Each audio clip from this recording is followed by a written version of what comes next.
Okay, so if we were thinking about electrons as being in a metal as being like a sea of electrons, where would the electrons be? Now, it turns out there's this whole area of study, this discipline that involves the statistics of particles and treating an electron like a particle. I think it might be called thermal physics. In any case, the important part that I want to tell you is that you end up with this interesting relationship that you'll see over and over again. And it's called the Fermi Dirac, or the Boltzmann statistics. And what you have is on this side, the probability of occupying a particular energetic state is equal to a constant, A is a constant value, times e to the minus energy over kT. And this, of course, is the exponential function, which is that funky function that when you take the slope of it, it's always equal to the actual value of it, or that times a constant. So it's a very interesting function mathematically. Now, you might say, what are these constants? What are they equal to? All this is saying is that the probability is proportional to this value. So the important thing about this relationship is this exponential function that is exponentially related to the energy barrier for this particular energy state and the actual energy down here that it has. A ratio of the barrier to that state to the energy that it has available to get to that state. And as you know, this function has a shape that looks like this. If you were to plot it, the probability on this axis, and then temperature on this axis, that as the temperature, I might go 1 over temperature, e to the minus. As the temperature goes up, the probability goes up. It goes up like this. Or we can look at it this way, 1 over temperature on this axis. That as the temperature goes up, the probability goes up. Here, the temperature goes up, the probability goes up.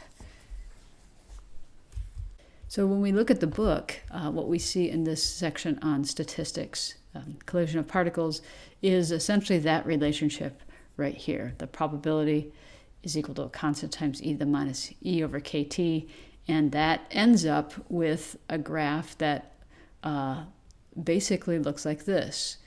We scroll down here. I will tell you that the probability function is this graph right here. Now it's sideways. We've got this sort of turned. And so as the energy goes up, the probability, this is probability on this axis, actually drops off. And it's re-represented in these figures right here. So here's the exponential drop with the energy term. This is at a specific temperature. And what you see here is 3 graphs. This is the graph of the density of states that are available for the electron to occupy as a function of energy. So here is different energy levels and the number of states, or the density of states, number of states per volume, that are available at that energy. You can see that as the energy goes up, you have higher and higher density of energy states that are available to you, and it reaches a maximum. And then as you go up in energy, then you start to lose the number of states that are available to you. Somebody asked me about why this is happening. This has to do with, the reason it's going up has to do with there being more and more permutations, the higher number of states that you have available to you. Now, why it drops off, the explanation that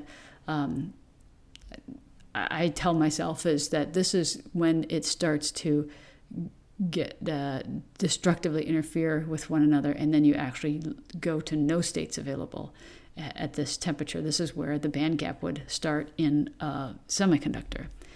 So you have here the density of states available as a function of energy. As the same function of energy, this is the probability that state will be occupied. So the lower energies, it will be occupied, but as you get close to the Fermi energy, the probability of occupying the state drops off. So that when you multiply these two, so you have this, the density of occupied states equals the product of G here, so B, or GE, the density of states, times the probability, Fe, that that state will be occupied.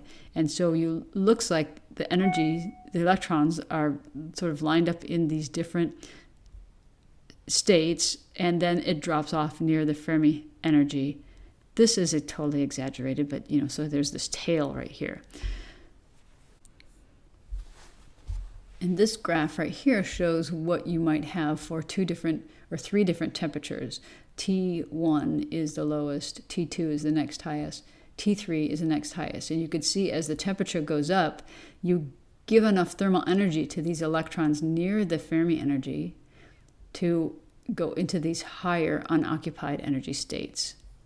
In a semiconductor, the picture is a little bit more complicated because you have, in intrinsic semiconductors, for example, you have the existence of holes in the valence band and free electrons in the conduction band.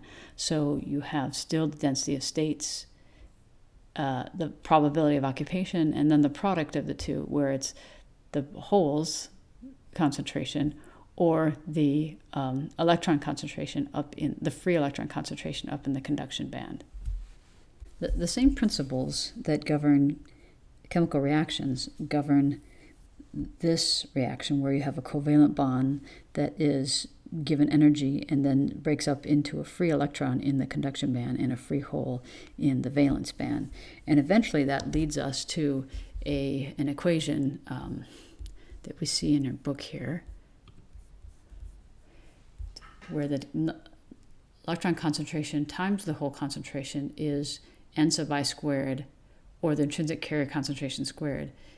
Again, it's equal to a constant. These are multiplied together and equal constant, e to the minus e gap over kT. Now you'll notice this has the same relationship as the Boltzmann relationship. Again, you have a value proportional to a constant times e to the minus energy over kT. Again, this is just basically a probability function that you'll run into over and over, and it essentially describes the mathematical behavior of a thermally activated process where you have some energy barrier on the top. It's exponentially related to an energy barrier on the top, and the energy on the bottom, kT, which is essentially the internal energy that has to overcome the barrier on the top.